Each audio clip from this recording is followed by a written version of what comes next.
Okay, welcome back to capitalforextraining.com. In this video, we're going to be discussing a reversal strategy called the extreme Bollinger Band bounce. And realistically, the aim of this strategy is simply to trade in reverse direction from the prices hitting the inside of the top Bollinger Band or the price hitting the inside of the bottom Bollinger Band. So this is a total reverse strategy, but it is made a lot more simpler by using Bollinger Bands, because without them it can be very, very difficult to trade reversals, more or less impossible really. But once we use Bollinger Bands, it becomes so much more simpler. As long as you follow the rules, you will be able to make a profit from trading this strategy. So the first thing I need you to do, please, is load up Bollinger Bands onto your trading screen and make sure that of two things. Number one, make sure that the period is set at 20 and that deviation period is set at 2. This is standard, I think, in a lot of trading software, so you shouldn't have a trouble doing that. Also, I need you to load up a 10-period exponential moving average. Make sure that it is exponential, not any other kind. And also, you need to load up RSI, which is the relative strength index, and the period for that needs to be 10. So RSI period 10, and apply everything to close, which I think should be quite standard anyway. So the aim of the reversal strategy on Bollinger Band, or extreme Bollinger Band reversals, is to play a bounce in areas such as this. As you can see here, you've got a bounce here and it's gone up to the 10-period moving average.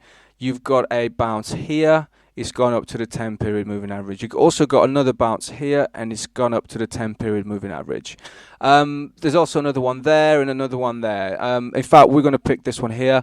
But the aim of this strategy is to trade a reversal from the point, or looking rather, to get into a position that trades back in the opposite direction from the current trend once the price hits or goes over the Bollinger Band. That's why it's called extreme Bollinger Band reversal, because a lot of the time it goes over the Bollinger Bands, but then it gets sucked back into it and reverses back into the opposite trend.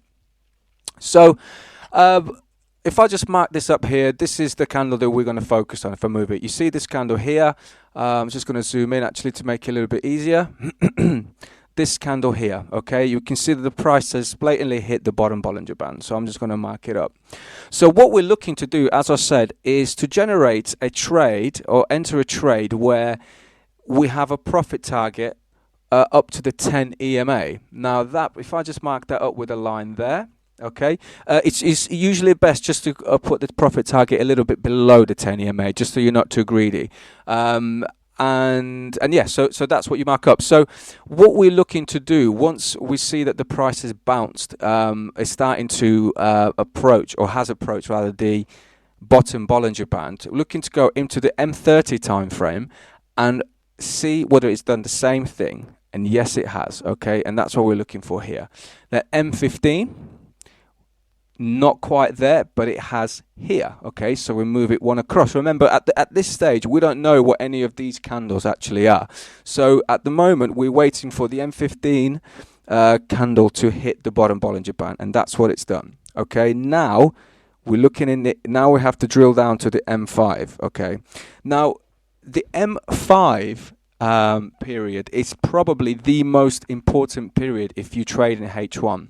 H1 or the hourly time frame and M5 time frame go very, very well together. Okay, so a company with Bollinger Bands, reverse playing this strategy can be very, very profitable, and I'll show you exactly how that is.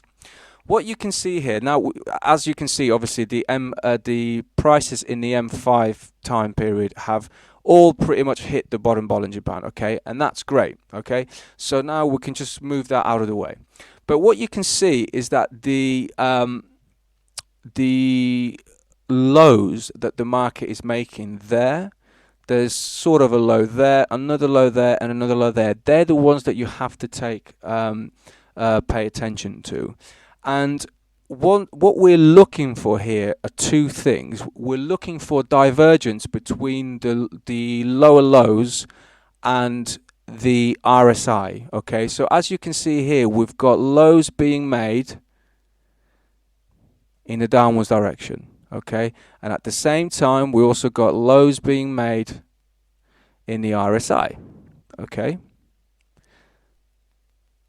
Now, what we're looking for is this divergence. The last two lows that you can see here, so this would be low number 1 there. Okay, I'm just going to mark them up for you so it makes more sense.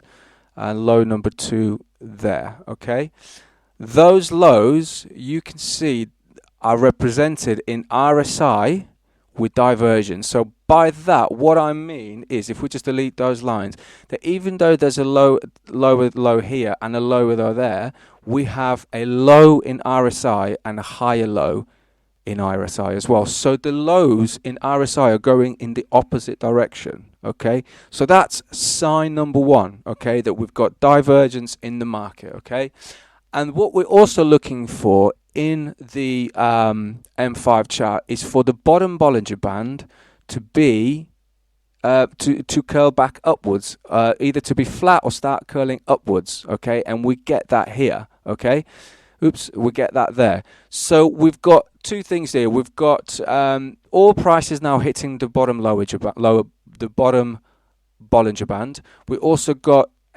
two last lows in M5 correlated with higher lows in RSI, which means there's divergence taking place. And now we need that curl, and that curl occurs just there. Okay, you can see that, this little area. So what we're looking for is a new high, a new higher low in M5 to enter the trade, right? So we've got, let's have a look. It starts flattening out round about here, I would say. So we've got a lower low there and a higher low there. So that means that we get into this trade round about there. And the only thing you need to do then is go into M1, make sure, I'm going to have to zoom out here, I think. Make sure that the opposite trend line, which you can see here from the reverse trend, has been broken, which it has. You can see here we've got the new low in M5 taking place, and we can literally enter that trade round about there. Okay, and our stop loss is just a few pips below the low where we started. Okay, so if I just get rid of all these lines to make it easier for you, so we've got our entry is round about there. We've got to go back to H1. Our target is there. Okay, and the amount of pips we made here would be 5.9 or 59 if you're using a 5 decimal broker. So that's it. All you're really looking for is that is for all the time frames to hit the bottom Bollinger Band. In M5, you're looking for divergence with the lower lows, and you're looking for a new high to be made in M5 after the divergence. And M1, which you're just using for your entry, you make sure that the opposite trend line has been broken. So that's how you trade the extreme Bollinger Band reversals. Thanks very much.